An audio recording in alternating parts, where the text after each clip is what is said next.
gudoomiyaha gobolka Sanaag Maxamed Axmed Cali Timbur ayaa saaka kormeer kalisa ku soo gala bixiya xarumaha laamaha dawladda caasimada gobolka Sanaag ee magaalada Ceergaabo. Waxaana saaka barasaabka gobolka kormeerkiisaasi ku weelinay taliyaha qaybta bileeska gobolka Cabdirasaaq Maxamed Faarax. Waxaana gudoomiyuhu saaka kormeerkiisii ugu horeeyay ka bilaabay wasaaradaha caafimaadka, waxbarashada iyo waliba maaliyadda iyo qorsheynta. Waxaana gudoomiyuhu intii uu goobahaasi marayay warbixin la xiriira baahiyaadkii habsami socodka wasaaradahaasi uu ka dhageystay mas'uuliyiinta ku sugnaa goobahaasi, isagoo dhinaca kalena digniin adag u soo jeediyay duyaashii iyo shaqaalihii kala duwanaa ka maqnaa wasaaradaha kale. waxaanu ku goodiyay inay tallaabo cad ay ka qaadi doonaan cidii iman weyda xilliyada shaqada loogu talagalay. alxamdulillahi rabbil caalamiin. saaka waxaanu shaqadeedii u joojinay inaanu soo indhaindhoonno xafiisyadan dawladda.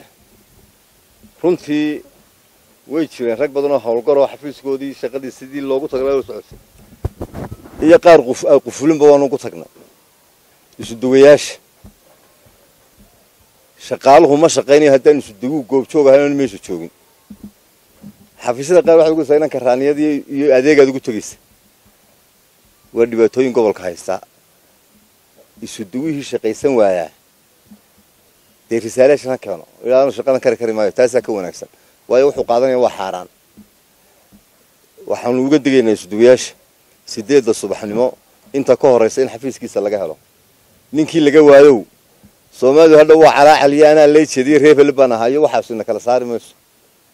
hala soo shaqo tago, shaqada intii waajibkaagu yahay hala guto. waxaan leenahay hay'adaha dawladdu haddana iyaga laftoodu coordination lahayn oo wada shaqeyna shaqa socon mayso. waayo maalin hore waxaanu ka bixinay waa revenue-ga taxka la qaadayo. hay'adaha dawladdu maxkamadda arjaa loo qortaa. aniga xafiiskaygan ka soo bilow arjaa loo soo qortaa. haddaanu tigirkii yaraa lahayn, istaamkii haddaanu lahayn yaan la qabanin, laynoogu taakeli maayo. waxaan ugu celinayaa iyadoo qoraalaan mar horena ugu gudbiyey xafiiska laga helo inuu waajibkiisa gudan waayey ha sii xidho. cidii joogta ha sii xidhato. shaqay noo balana cidii shaqada laga waayo xiriir naga dhaxay ma jiraan.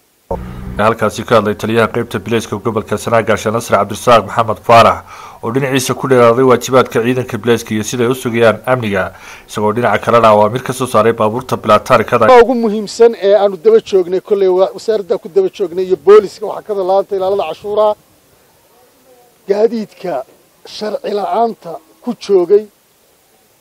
waajibkii laga soo saaray sida uu fulay laanta ilaalada cashuuru sida uu qabatay cashuurtooda maaliyaddu sida uu fulisay dhammaystiran.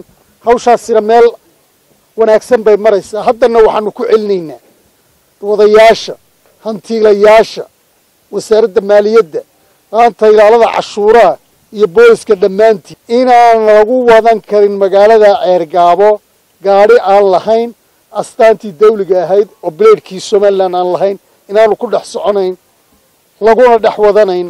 cid ku gowargaar bixin kartaana aanay jirin. Cali Aadan Taahir, TV-ga caalamiga Home Cable TV magaalada Ceergaabo.